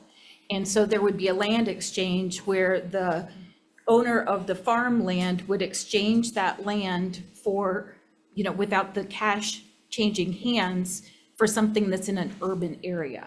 So basically our housing would benefit and ag would benefit. So you don't think we should, No. and no language should be added to change? I do not. Okay, all right, thanks. We just want to make it clear that, we stay away from those that DLNR already has been working on. Thank you. Any questions, members? Okay, thank you as well. Anyone else wishes to speak to SB 739? Hearing none, let's move to SB 746 relating to invasive species. And this establishes an appropriate monies for a 2-year pilot program under DLNR that incentivizes community members to collect and submit the coconut rhinoceros beetle and its larvae for compensation. Okay. Let's see.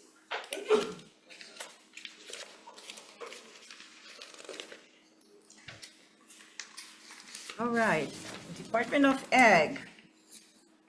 Chairs, vice chairs, members of the committee, on behalf of the Department of Agriculture, we support the intent and add some comments to it. Okay, thank you. Okay, Invasive Species Council, Chelsea.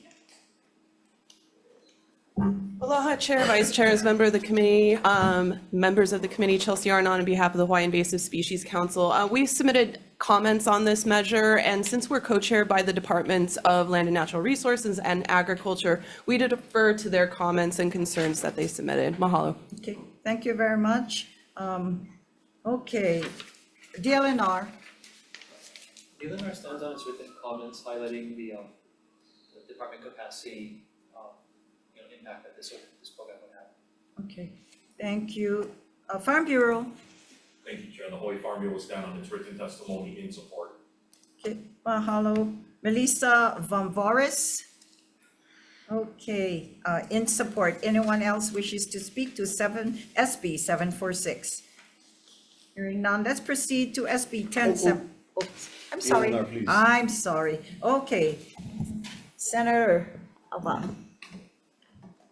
As we know, the coconut rhinoceros beetle has been wiping out not only our coconut trees, but we're finding them in ulu, in taro, in a lot of our agriculture.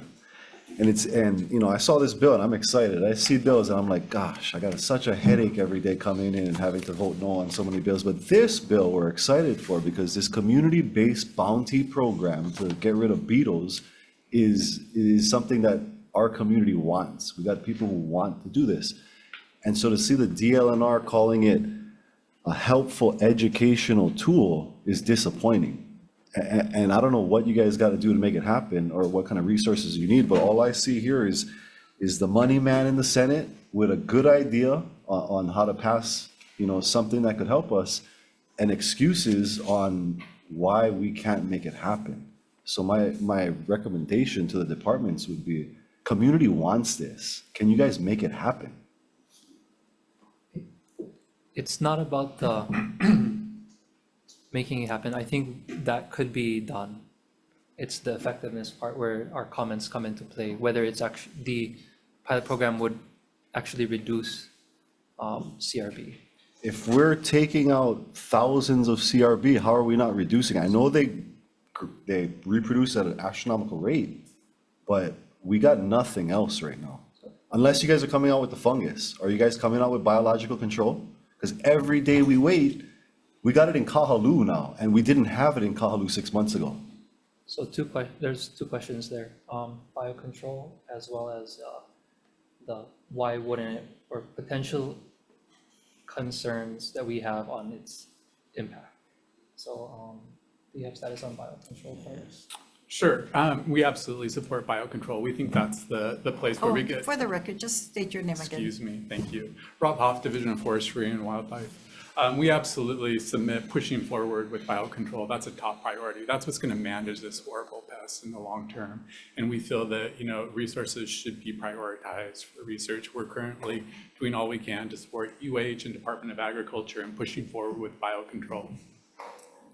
And then on the practical side, there are some issues with the pilot program and a bounty program specifically because of the fact that it's economic incentivization for people to do that. And, people will go out and collect, but there are trapping. Yeah, issues. sure. I mean, frequently with bounty programs and invasive species, there are unforeseen consequences, and that's why they typically aren't successful. One obvious problem I could see with trying to do this is currently we have traps around all of the islands for detecting CRB, those traps could easily be emptied by people wanting to get money for the coconut rhinoceros beetles. So when you think about incentivizing people collecting, you have to think about, different ways that they might go about getting those, and they might even Can I pause you real potentially quick? farm them. Sure. Yeah. Because we have all those traps. Yep. And correct me if I'm wrong, if somebody empties a trap, can't the trap catch more? Correct, if the lure is replaced, but the traps are there for detection, and that's important for the University of Hawaii Department of Ag to know where there are breeding populations and to focus their efforts. So they're not necessarily, they're not effective in controlling the beetle species, but they're very necessary for monitoring. Yeah, they And only so catch we would about lose 10%. that data if somebody were to come along and empty the trap for beetles and take them in for money. That's just one small example that occurs to me when I read the legislation. We're not saying that it's not something that should be tried. That's what a pilot is for. What we're saying is, don't get your hopes up maybe on this one methodology. It's multi-method, effort. We know it's and sorry, Chair, it's taken a long time. We've been doing everything out there. But we need more help. So I would like the testimonies, hopefully next time to be a little more supportive of especially community-based programs that can reduce beetle. One last question, how close are we to biological control? So there's been some recent activity at the university about getting the virus into a lab at UH for testing. So it needs to be tested to see if it's effective for controlling the genotype of beetle that we have here and making sure that it doesn't impact any other related beetle species. So the University of Hawaii is looking on getting the permits to collect those other beetles. They can do the testing. There isn't a huge number of species they have to test. It's only a few. They're still working to get their USDA permit to bring the virus in, but it's looking a little bit more optimistic in being able to get that organism here and tested and researched. So You're a couple of working years. closely with the university as well, just to keep up with what they're doing. Correct. Okay, thank you. The timeline roughly, if you had to throw Biocontrol something out is there. really tricky, and Department of Ag might be best because they are the regulatory agency that oversees the issuing of permits for biocontrol, and that's usually where the hangup is. Thanks. Okay, thank you. Senator Richards? Yeah, just a question on that. I looked at this from a little different aspect. Yeah, having the bounty, but then you'll also have people looking harder. And you're talking about the monitoring. That's what I was interested in. I agree that you're not going to take care of it by depopulating, but then they're going to be looking harder. And we may be able to get ahead of things because we're going to have more people looking harder for things. So what Senator Awa said, community driven, but if they're looking harder, then we may actually be able to get ahead. We're going to need the biological control to really knock it out. But that's why I was interested in it, because I think we're going to get more information faster, which is going to help us make better decisions. Thank you, Chair. Thank you. Thank you. Thank you, folks. Okay, is there anyone else wishes to speak to SB 746? Hearing, yes. Can you come up, please? Thank you. My wife submitted testimony on this bill. Sorry, she Melissa? can't be here. My name is Melissa? Ron Tubbs. Is your wife Melissa? Mary Tubbs. Oh, okay. Maybe it wasn't this bill, maybe it was one All right, similar. okay. I live in Waimanalo Back Roads, and Your name again, it's please. Ron Tubbs. Thank you. So Waimanalo Back Roads, we've got the same problem. It's devastating. It's just hit within the past few months. We've got people chopping down their trees. I've got tree trimmer friends next door that, So you're supporting this bill? oh yeah, Okay. definitely. Thank you so It's much. It's a big issue. Thank you. But a few comments that might be useful. So recently we hired a tree trimmer to get our two very large royal palms treated. So they drilled holes, they injected chemicals, and it was $700 for 2 trees, okay? Wow. And I was like, if this works, I've got a lot of neighbors that are gonna wanna do this. So one of our neighbors is dumping a lot of green waste, a lot of tree trimming debris. So I believe that's where it came from. So we need to control that. We need to get some kind of way to effectively treat the tree trimming stuff that's going around. And also the neighbors have a bug light and they're coming into the bug light Now, the bug light won't kill them, but it attracts them. So maybe there's a way to get a bug light type of trap that will help. And then, of course, lures and stuff like that. So maybe some ideas for the state, I know. We that have they're Department active of with that. Ag here, so I'm I'm sure sure they know a lot more than me. he's putting this Yeah. all in his head for comments Yeah, to his and, agency. Thank you. Thank you. Thank you so much. Okay, anyone else wishes to speak to SB 746?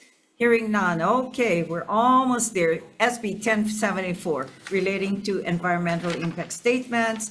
This allows a previously authorized or permitted activity or operations to continue operation while the appropriate agency determines whether the activity or operation is subject to or exempt from the EI environmental review process when challenged. Okay, DLNR. DLNR stands on its written testimony offering comments as well as the testimony offered on Senate Bill 22 discussing this specific. Okay, thank you. Department of Ag. Okay, he just left. In support, OPSD.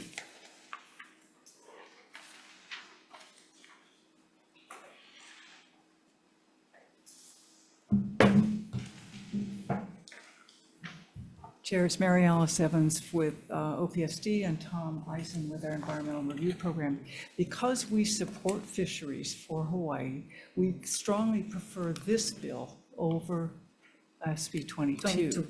We Okay. believe that this bill, with one amendment we're going to suggest, it's just technical, will protect those activities that have already had long historic permitting programs in place that manage the state's interests in their activities. So that, we're supporting this measure.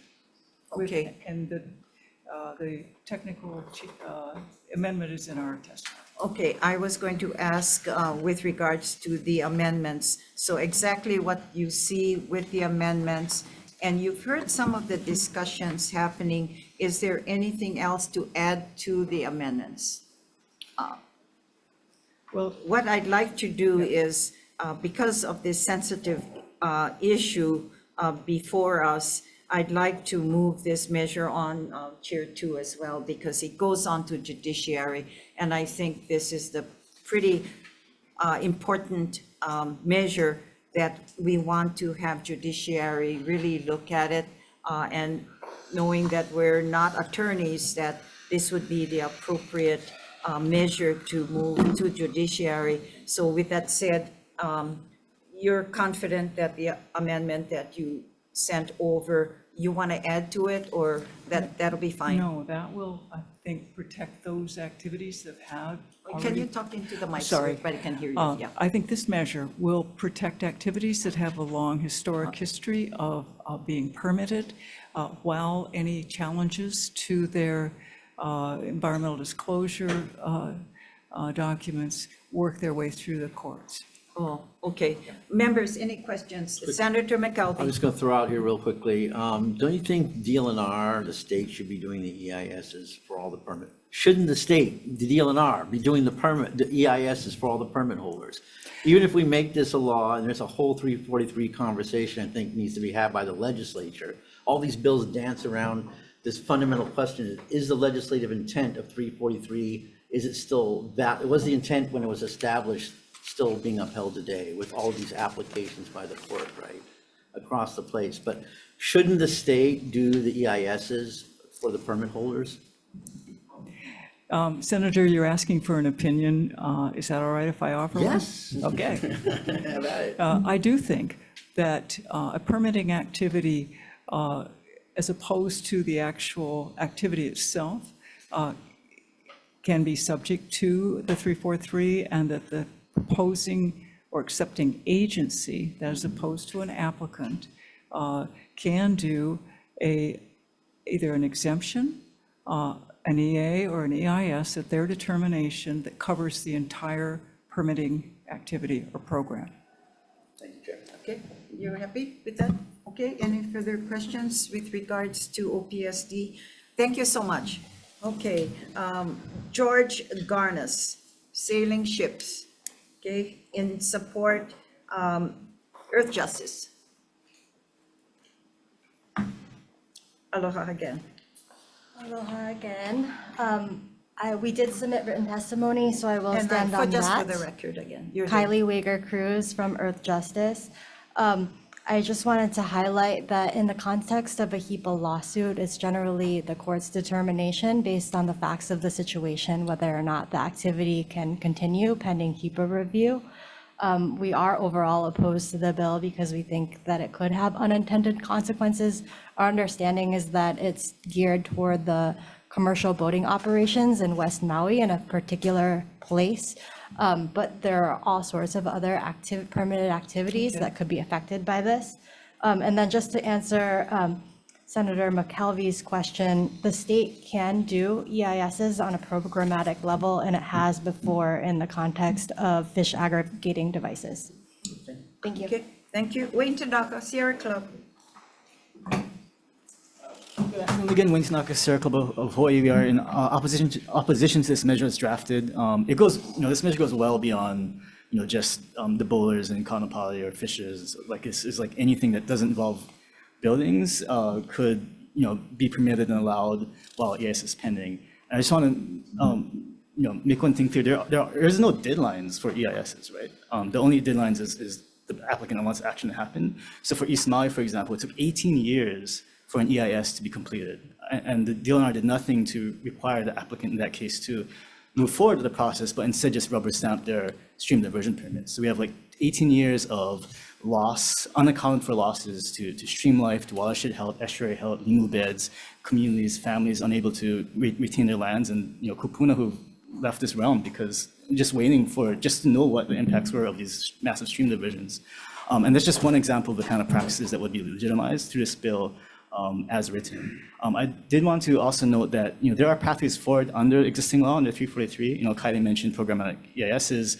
I'm wondering why or whether DLNR and the AGs have started the environmental assessment process, or even looking at categorical exemptions for immediate relief for some of the smaller impact permits. Like the catamarans and so forth, kanapali. Like they should have been working on that when the lawsuit was filed, just as a backstop, so we're not left with leaving these people hanging.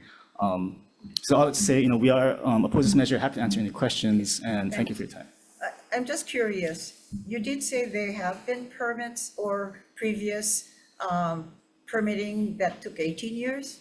Yeah, so in 2003, when Alexander Baldwin wanted to get a long-term lease for stream diversions from East Maui, a court said, no, you have to go through environmental review, do an environmental assessment.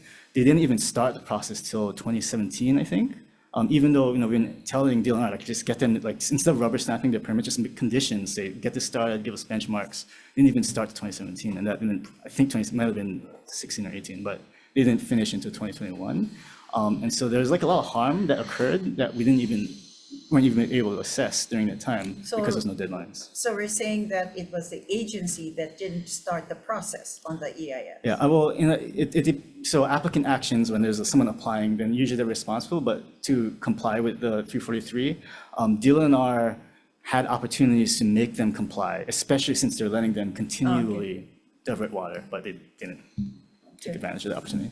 All right, because I remember there are some bills that in the past or recent as well that we wanted to put time limits on, and it seems like, every time we ask that you complete an EIS within whether it's 3 or 4 years or less or whatever, it seems like it's always opposed. So that's interesting to hear, but I'm glad, hopefully, that we're not in that position as we speak in 2025. Thanks, Wayne. Okay, Captain Andy Sailing on Zoom. Oh, in person? Okay, who's gonna speak then to, okay, aloha. Hi. Tony, is that you? Yes, this is me. Thank you very much. Proceed. All right, aloha, Chair, Vice Chair, and committee members. My name is Tony Kasha, and I'm coming in from the island of Kauai. For the past 16 years, I've been a full-time mariner here, crew member, captain, and operations manager for Captain Andy's Sailing Adventures. Just a little bit brief story about us, and thank you so much for your time today.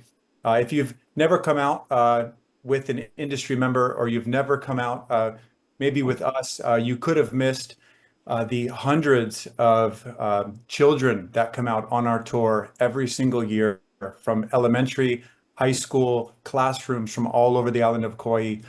We bring these children out, we inspire the youth. Some may look at our industry as just for entertainment, but really couldn't be any further from the truth. Tony, you're in support, are you?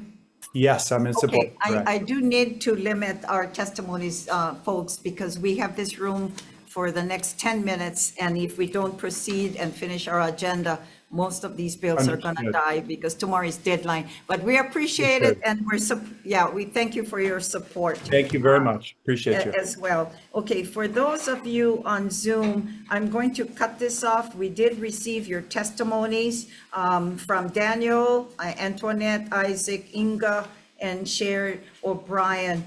And for this measure, there was 66 in support and opposition, 43 members. Sorry I'm going to have to cut this off. We did receive your testimonies, but we need to get our work done, and we got 3 more measures on. So we thank you, folks. I'm sorry. And I see someone there, but what's your name?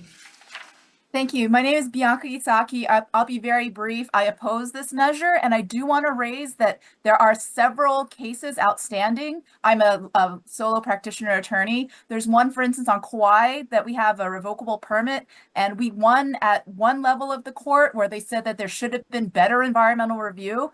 But if you pass this bill, it's going to defang all of the community's efforts. It's about a Syngenta permit that's been going on for a long time with lots of impacts, but there will be no motivation for the applicant to finish out the environmental review, because like Wayne said, there's no deadlines for an EIS, and in the meantime, they're just going to keep doing what they're doing, and that will be it'll essentially mean what they won is not worth much. Okay, So you're please in consider support of the measure then? No, very much against it. Very much against it. This You're will totally against this measure? upturn 343. Okay. Yes. Okay, against. I'm sorry, but those on Zoom as well, we need to move on, but as I mentioned, we did receive your testimonies, members, we got to move on as well. Thank you so much. We'll move on to SB 1267 relating to climate change, and this transfers the Hawaii Climate Change Mitigation and Adaptation Commission from the DLNR to OPSD. Okay, DLNR. Okay, all right, thanks so much. Is that our written submission? It was late. Essentially just offering comments and support testimony. Okay. Yeah, that's it. Oh, thank you so much. Okay, Mary Alice, OPSD. Okay, thank you so much. Let's see. 1267. Oh, I'm missing my, okay.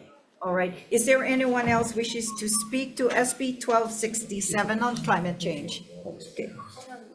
Hearing none, okay. Senator Gabbard, your show for the last 2. Okay, on SB 1085 relating to the Department of Ag, appropriates funds, Department of Ag, for the preparation of an environmental impact statement to drill non-potable water wells on individual parcels at Panaeva Agricultural Park and Panaeva Farm Lots. First up is Department of Ag. Department of Ag. Thank you. Also, Hawaii Farm Bureau.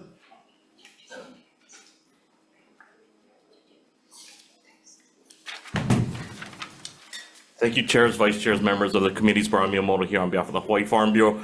You have a written testimony support. We are just requesting an amendment to clarify that this is a pilot program limited to Panaeva Ag Park and Panaeva Farm Lots, so not the entire portfolio of DOA's ag parks. And so we're unlimited, so it's going to focus on just those 2 areas and 2 parcels per lot, or per one for the ag park and one for the Panaeva Farm Lots, which is operated by DOA and DHHL. Thank you for the opportunity to testify. Thank you, Brian. Anyone else wishing to testify on this measure? Aloha, Awinala, chairs, vice chairs, and members of the committee. The Department of Hawaiian Homelands stands on its written testimony in support with the suggested amendment. Oriana Leao, I'm available for questions. Mahalo. Thank you. Anyone else? Members, any questions?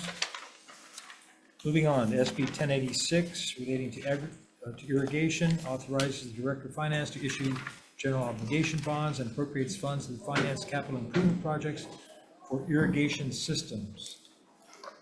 We have Department of Ag.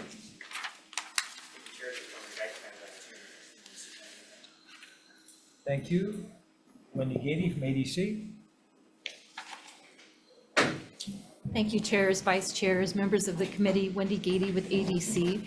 We strongly support this measure. We are asking for the ADC systems to also be included in the GO bond and very specific CIP. And in addition to that, I know it's hard to understand for people that they think that irrigation is an ag issue. It is not. Irrigation is a health issue. Irrigation is a fire insurance issue, and it's a business insurance. It's about rural businesses. We're here for any comments or questions. Thank you. Hawaii Farm Bureau, right? Thank you, Chair. The Hawaii Farm Bill stands on its written testimony and support. Thank you. Anyone else wishing to testify on this measure? Please come forward. Or...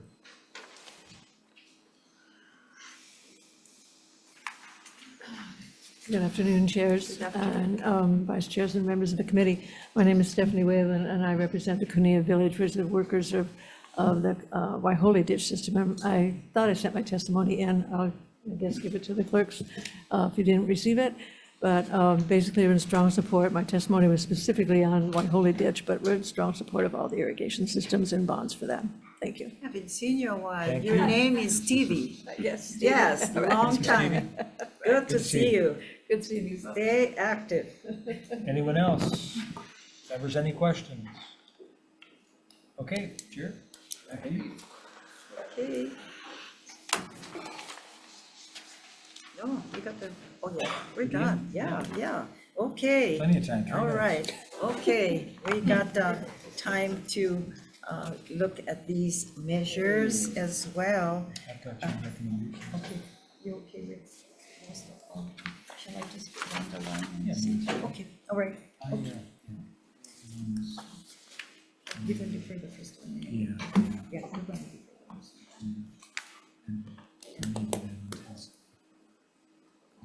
One was moving in the house. Yeah, 1074, no, yeah, I'd like to move this because I'd like to, the other one is removing because they were saying the language is a little different on 1074, so let's see if they're feeling. Okay, yeah, move it, okay, all right. Okay, IT, we're not going to go into recess, we're going to go into making decisions. Chairs have confirmed. We will start with decision-making with the Joint Committee on Water and Land and the Committee on Agriculture and Environment on today's agenda, Wednesday, February 12th. We'll proceed with SB 22 relating to fisheries. Chair's recommendation is to defer this measure.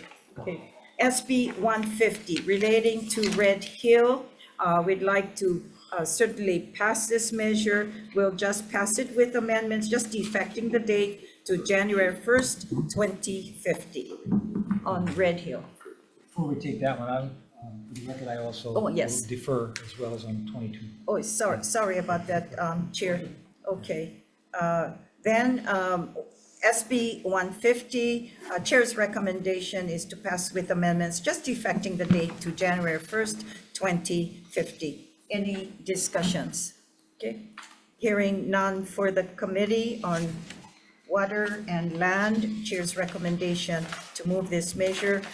Vice Chair for the vote, Chair goes aye. Chair's recommendation is to pass SB 150 with amendments. Chair and Vice Chair vote aye. Senator Chang. Aye. Senator McKelvey. Yes. Senator DeCourt. Aye. Madam Chair, recommendation is adopted. Thank you. Same recommendation for AEN. Any discussion? Chair votes aye. On Senate Bill 150, Chair votes aye, Vice Chair votes aye. Senator DeCourt is excused. Senator Rhodes. Aye. Senator Awa. Aye.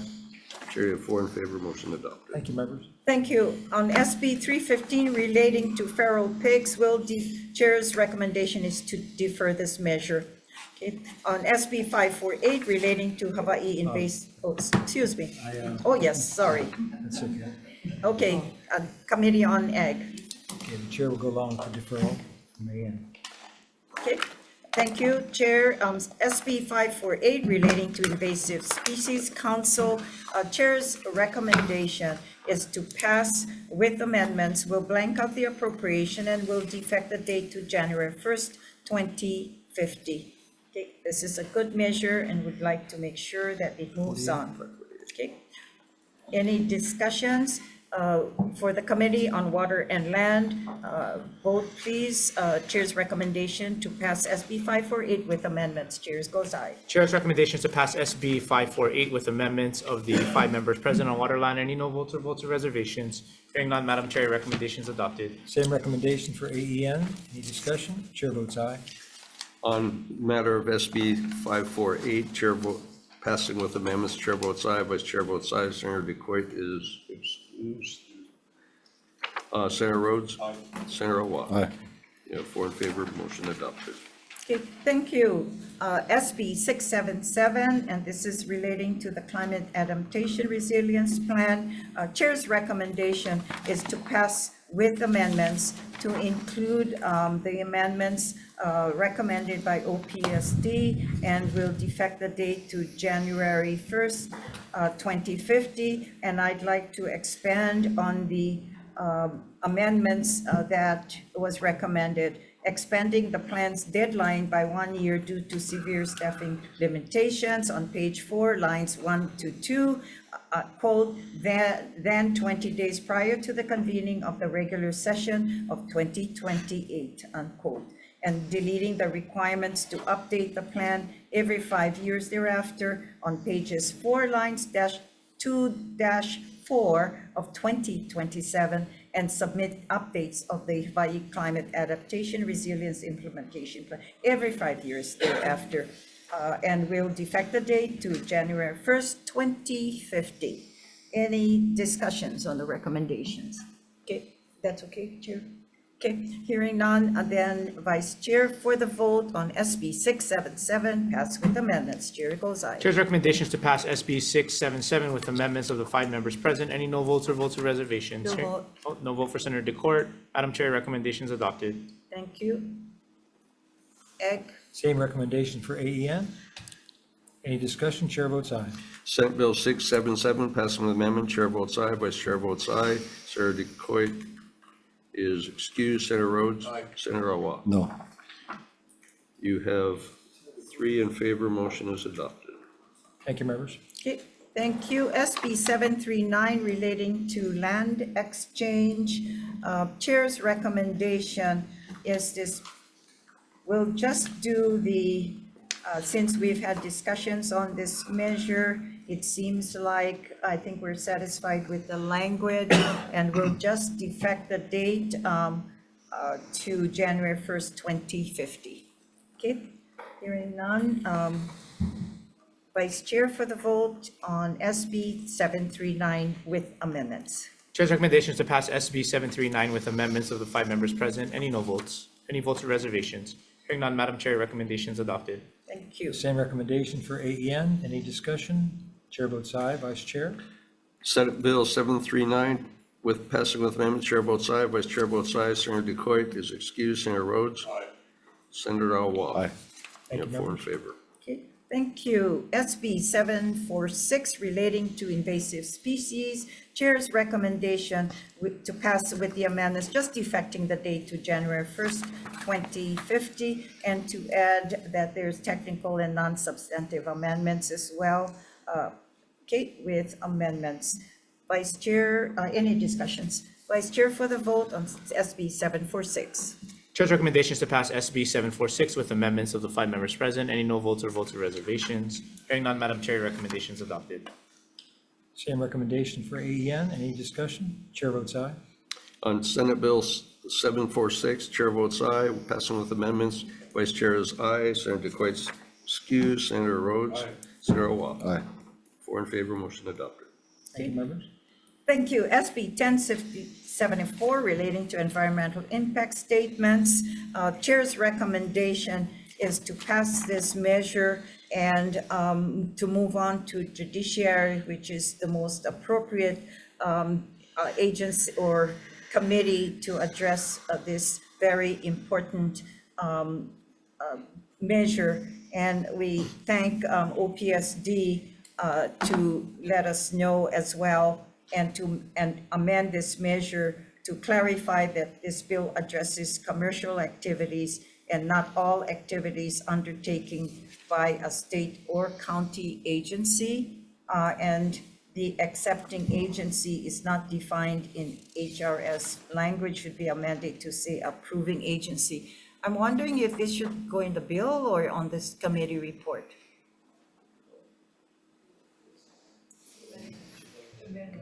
In the amendments, okay, as I mentioned earlier, then pass with the amendments. We'll also be defecting the date of January 1st, 2050. Okay, any comments? Vice Chair for the vote. Chair goes aye for the Committee on Water and Land. Chair's recommendations to pass SB 1074 with amendments of the 5 members present. Any no votes? Any votes or reservations? Hearing none, Madam Chair, recommendations adopted. For AEN, I do have some concerns on this measure. I'm willing to move it out to the judiciary, and so I'll be voting aye with reservations. Any discussion? Vice Chair. Thank you. On Senate Bill 1074, passing with amendments, Chair votes with reservations. Vice Chair votes with reservations. Senator DeCoit is excused. Senator Rhodes? Senator Awa? Aye. Chair, you have 4 in favor. Motion adopted. Okay, thank you. SB 1267 related to climate change. Chair's recommendation on this measure is to pass with amendments and just effecting the date to July 1st, 2050. Okay, any discussions? Hearing none, Vice Chair for the vote. Chair goes aye. Chair's recommendation is to pass SB 1267 with amendments of the 5 members present. Any no votes or reservations? Hearing none, Madam Chair, recommendation is adopted. Same recommendation for AEN. Any discussion? Chair votes aye. Yeah, just quickly, Chair, I'm going to go with reservations on this one as well. I'm a little hesitant on a few things. I will Okay. support though. All right. On Senate Bill 1267, is passing with amendments. Is that right? Is it amended? Yes. Yes. Just Okay. defecting the date. Yeah, okay, that's right. So on SB 1267, passing with amendment, Chair votes aye. Vice Chair votes with reservations. Senator DeCoit is excused. Senator Rhodes? Senator Awa? Aye. Chair, you have 4 in favor. Motion is adopted. Thank you, members. Then on SB 1085 relating to Department of Ag, having to do with EISs on non-potable water wells at the Paneva Ag Park. The chair's recommendation would be to pass with amendments from the Hawaii Farm Bureau to clarify that this is a focused pilot program, and also the amendment from DHHL and the effective date of July 1st, 2050. Any discussion? Chair votes aye. On Senate Bill 1085, passing with amendment, Chair votes aye. Vice Chair votes aye. Senator DeCoit is excused. Senator Rhodes? Senator Awa? Aye. I have 4 in favor. Motion For the adopted. Committee on Water and Land, Chair's recommendation to pass SB 1085 with amendments. Any discussions? Hearing none, Vice Chair for the vote. Chair goes aye. Chair's recommendation is to pass SB 1085 with amendments of the 5 members present. Any no votes or reservations? Hearing none, Madam Chair, recommendation is adopted. Thank you. And the final measure on the agenda is SB 1086 relating to irrigation, issuing GEO bonds and appropriate funding. The Director of Finance. The Chair's recommendation would be to pass with an amendment to effect the date until July 1st, 2050, and also noting Department of Ag's funding request in the committee report. Any discussion? Chair votes aye. On Senate Bill 1086, passing with amendment, Chair votes aye. Vice Chair votes aye. Senator DeCoit is excused. Senator Rhodes? Aye. Senator Awa? Aye. Chair, you have 4 in favor. Motion adopted. For the Committee on Water and Land, Chair's recommendation to pass SB 1086 with amendments. Any discussions? Hearing none, Vice Chair for the vote. Chair goes aye. Chair's recommendation is to pass SB 1086 with amendments of the 5 members present. Any no votes or reservations? Hearing none, Madam Chair, recommendation is adopted. Okay, thank you. This concludes the joint hearing with Water and Land and the Committee on Agriculture and the Environment. Thanks, folks.